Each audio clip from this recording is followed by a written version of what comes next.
One of FinWizdom's most listened to episodes started with a riddle back in season 1. So I'd like to share another one with you if you don't mind. On a fine sunny day, a ship was in the harbor, and all of a sudden the ship began to sink. There was no storm and nothing wrong with the ship, yet it sank right in front of the spectators' eyes. What caused the ship to sink? There are two answers to this riddle. One is the response intended by its authors, and the second is far more applicable to your own psyche. We're going to explore what can potentially sink your ship when it comes to your financial decision making. Today on FinWizdom.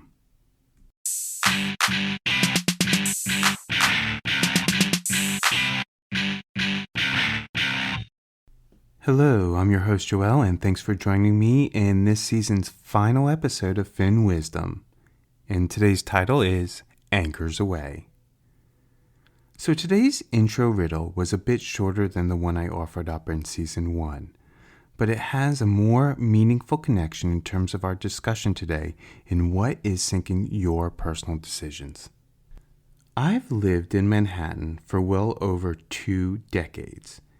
The next downtown local 6 train to Brooklyn Bridge City Hall will arrive. And during my travels, you come across many people who have visited New York City at one time or another, whether it was for business, for family, or for fun.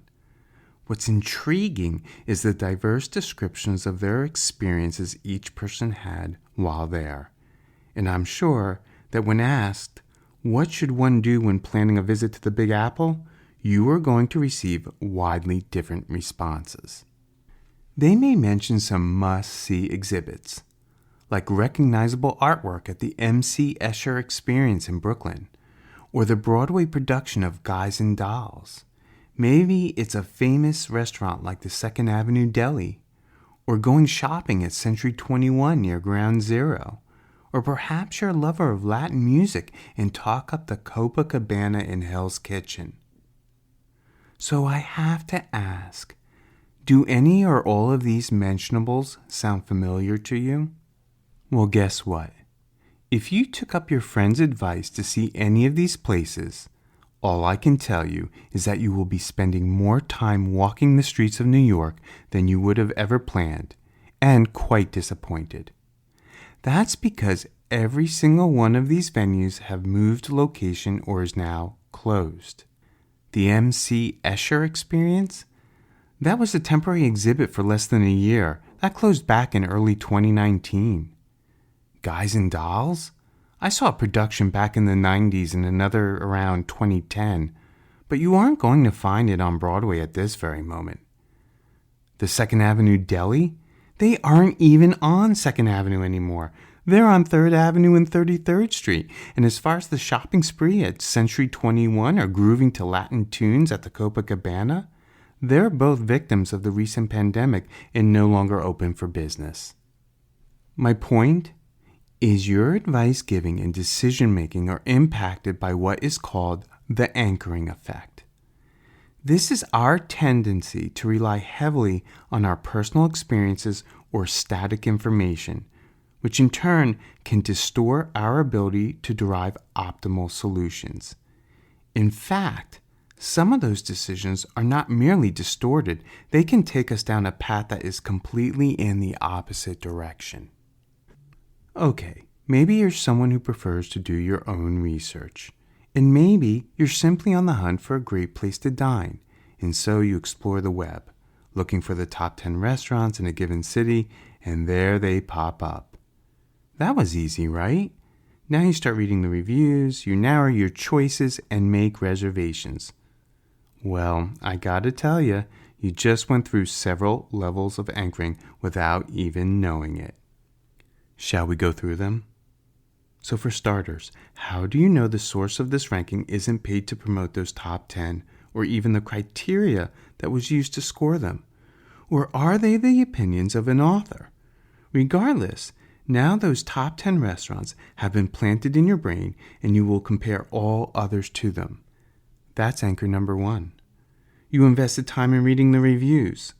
You will now set your expectations for each restaurant on those opinions, and the food needs to live up to those opinions. That's anchor number 2. And those reviews are based on other people's experiences, based on other people's anchors. What do I mean by that? Let's say someone raves about a restaurant as the best dining experience ever. What are they basing their opinions on? Do they have the same taste buds or passion for certain types of food as you do?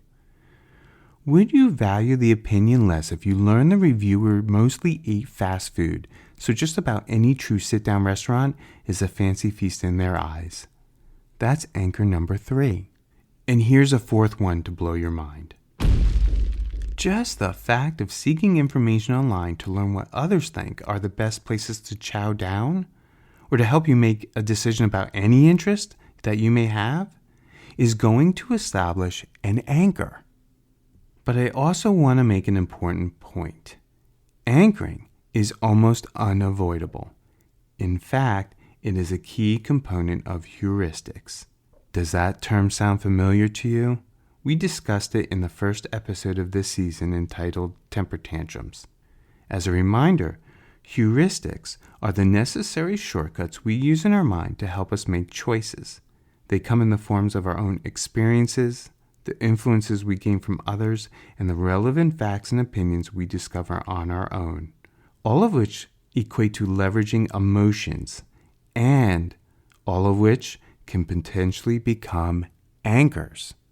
Anchoring also plays a huge role in our financial decision making.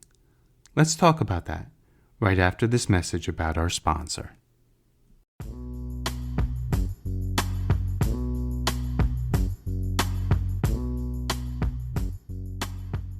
Hi everyone, I just wanted to take this minute to personally thank my sponsor, DNA Behavior, for their support of FinWizdom. Anyone listening to this podcast understands the influences behavior has on relationships between employers and employees with clients. And intensified behaviors caused by unmanaged human differences, money attitudes, pressure, and emotions can potentially derail performance of your team and your organization.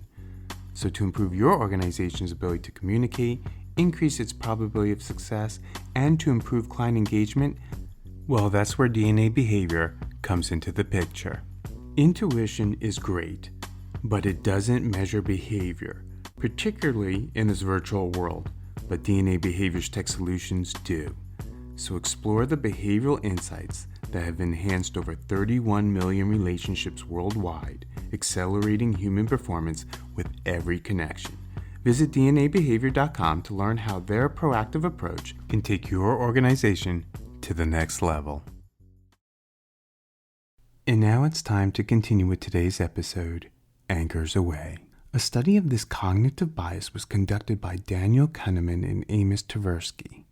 Now, if those names sound familiar, it's because they were also mentioned in the episode Temper Tantrums at the start of this season, and their groundbreaking work on loss aversion. So a group of participants were asked to estimate the answer to a multiplication problem, and I would like you to try to solve it too, which was to solve for 1 times 2 times 3 times 4 times 5 times 6 times 7 times 8. Once again, that's 1 times 2 times 3 times 4 times 5 times 6 times 7 times 8. Oh, and by the way, I'm going to give you 5 seconds.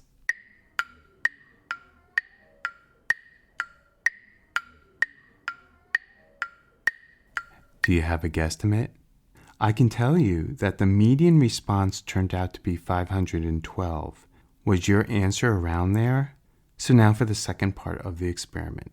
When they transposed the sequence and asked participants in the study to solve for 8 times 7 times 6 times 5 times 4 times 3 times 2 times 1, the median response interestingly increased to 2,250. The correct answer, by the way, is 40,320. I'm not trying to test your math skills. The point of this is that we tend to anchor our decisions based on sequence of numbers. So if the number starts high, our results will be higher, and vice versa. This pattern of responses and anchoring has been proven in a variety of forms. For example, I could show you a spinning wheel numbered 1 to 100 and show you that the number 10 kept on popping up more frequently than any other number. Now, if I asked you to make a decision thereafter, let's say how many jelly beans are in a jelly jar, you would probably give a number relatively lower than the average. Turn things around, and if I happen to show you a spinning wheel with the number 90 keep popping up, and then again ask you to make a decision in terms of how many jelly beans are in the jelly jar, chances are your estimate would be higher than the average. There are so many places to begin to discuss where anchoring is embedded in our decision making when it comes to our money. So how about I start somewhere where it's a little more personal? Let's say you're in the mood for a simple bowl of your favorite brand of cornflakes and you realize that you're out of milk and you are out of your favorite cereal too. And this hunt in the cupboards and fridge also makes you aware that you're running low on all sorts of staple foods in your home. And your significant other or roommate or family member says, "Fear not, I'll go grocery shopping a little later in the day." Now, isn't that great? One less thing to worry about.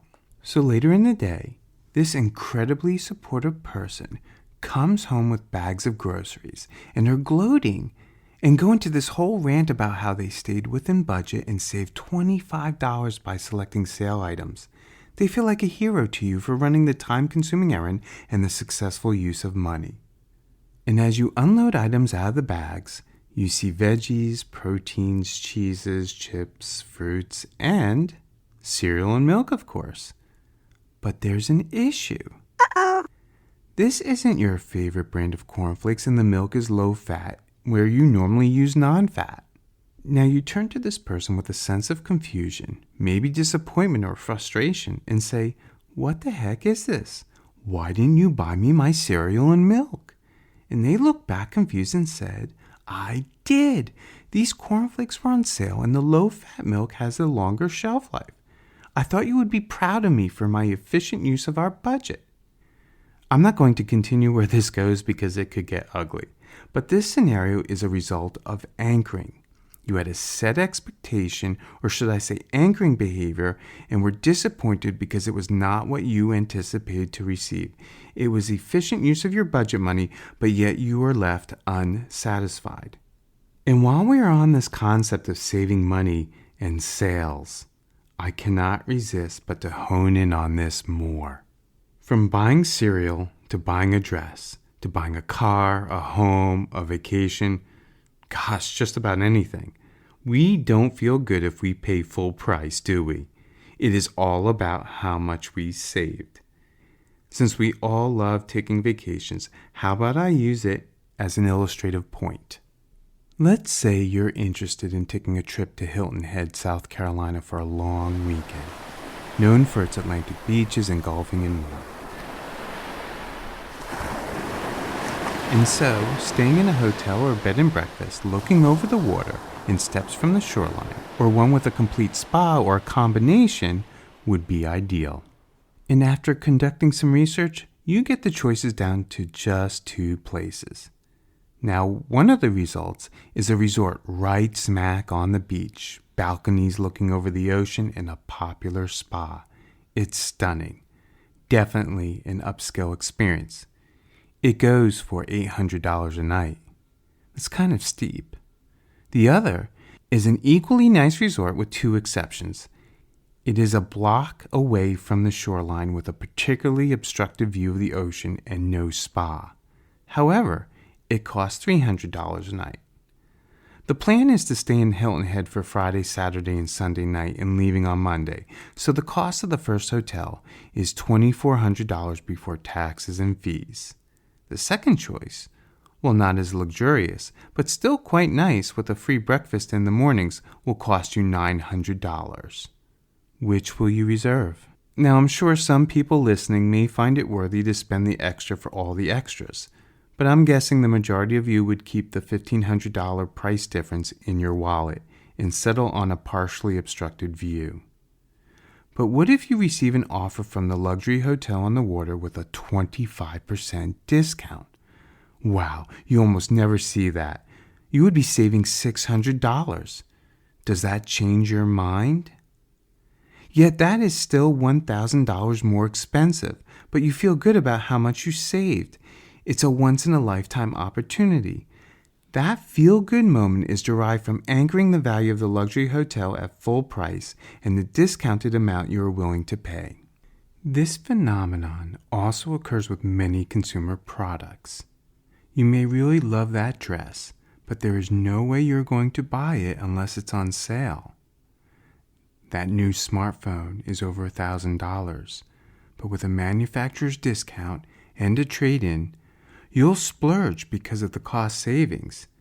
Yet you would save more if you took a similar model with a little less tech functionality.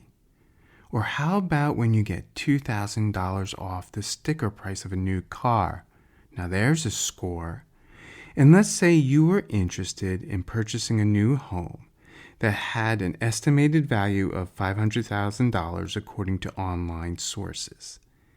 So you offer $490,000 and get it. So now you feel like you saved $10,000. In each and every scenario, it's a starting price point that creates an anchor. I'd like to now go back to our Hilton Head vacation and change the scenario because anchoring bias can occur in another form. Let's say after narrowing down our selections to those two hotels, we now discover a third option. So the same two options are still available. The luxury hotel by the waterline with a fancy spa and amenities for $800 a night, or the other decent resort with somewhat similar amenities but has no beachfront access but has that free breakfast for $300 a night. So now there's this third option, and it's very similar to the first. In fact, a near carbon copy experience of that luxury hotel awaits you. But it's about a quarter of the mile up the shoreline, and its price tag is $200 cheaper. It's $600 a night. If I were to take a poll, and if I were to assume what I know about behavior, a great many of you would choose the luxury hotel experience just a little further up the road. This example lines to the findings of Dan Ariely when comparing items more similar than different. That name may sound familiar to you. I've mentioned Dan in several episodes, and he's also a very well-respected behavioralist whose work is often cited in the field of behavioral economics. So in this particular study, he investigated the power of relativity by asking participants to choose between three choices of houses for sale. Now in this study, there are a few more details regarding the houses, but in essence, participants had to choose between a contemporary home, a colonial home with a good roof, and a colonial home with a bad roof. Those asked to select from the three were more likely to pick the colonial home with a good roof. And basically, that's because we not only tend to compare things with one another, but also tend to focus on comparing things that are much more easily compared. In this case, a colonial home with a good roof versus a bad roof.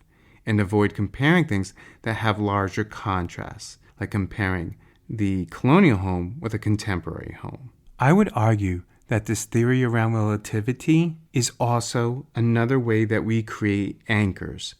I think it's time we conclude this episode with a few useful tips, right after this message about our sponsor.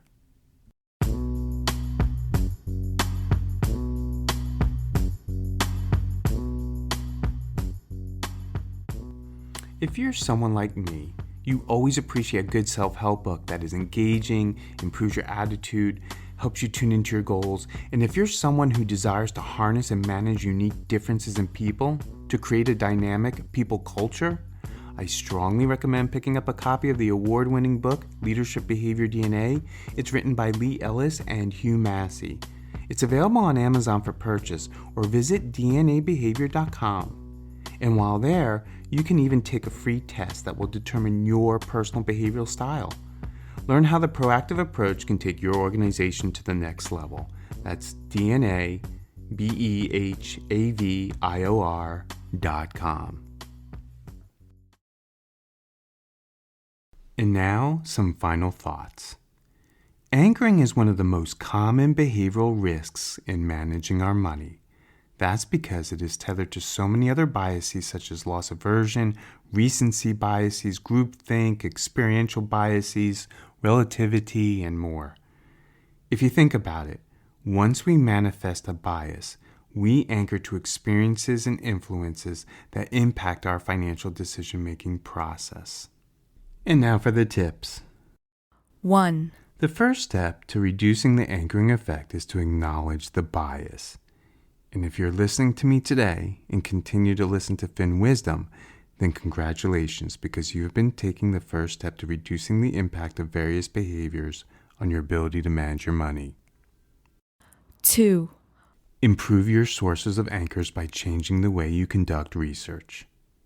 Instead of searching for commonality, seek out as many diverse views about the topic to expand your knowledge. This will also help counteract another effect known as confirmation bias, where you gravitate to finding opinions that confirm your initial belief or anchor about a topic. 3. Put a price tag on what you want to buy before you go shopping. In other words, establish your own anchor. Knowing how much you are willing to pay for an item or service reduces the impact of the sales game.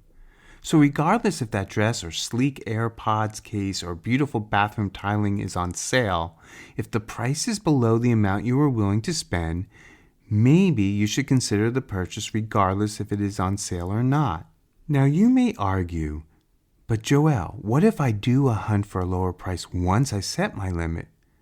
Well, then I'm going to say that you lied to yourself and you have not set the true limit. The point is to set a real price that is acceptable. It may be lower than the retail price, and therefore it may take a sale to reach your tipping point, but you are not lured by a sale. 4. This last one shocks me because I cannot believe I have not seen anyone make this recommendation. But to reduce irrational anchoring, you need to understand your own behavioral style when it comes to you and your money. I say this because your anchors are rooted in your emotional connections to setting expectations and the levels of satisfaction you will derive from your purchases, savings, and investments. And I think this is a perfect lead-in to revisit the riddle that began today's episode and provide a solution. Let me repeat it to stir up your memory. On a fine sunny day, a ship was in the harbor. All of a sudden, the ship began to sink. There was no storm and nothing wrong with the ship, yet it sank right in front of the spectators' eyes. What caused the ship to sink? The traditional answer is a submarine. But metaphorically, the answer is yourself when you weigh down your financial decision-making with too many anchors.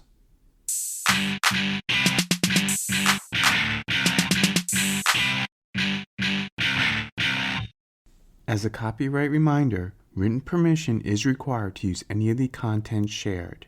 Any views expressed are my own and are not the opinion of any entity unless otherwise mentioned during the program. And since we are critical thinking creatures, these opinions are subject to change. For financial advice, consider consulting a licensed financial professional. And make sure to watch your inbox for the next exciting episode of FinWizdom.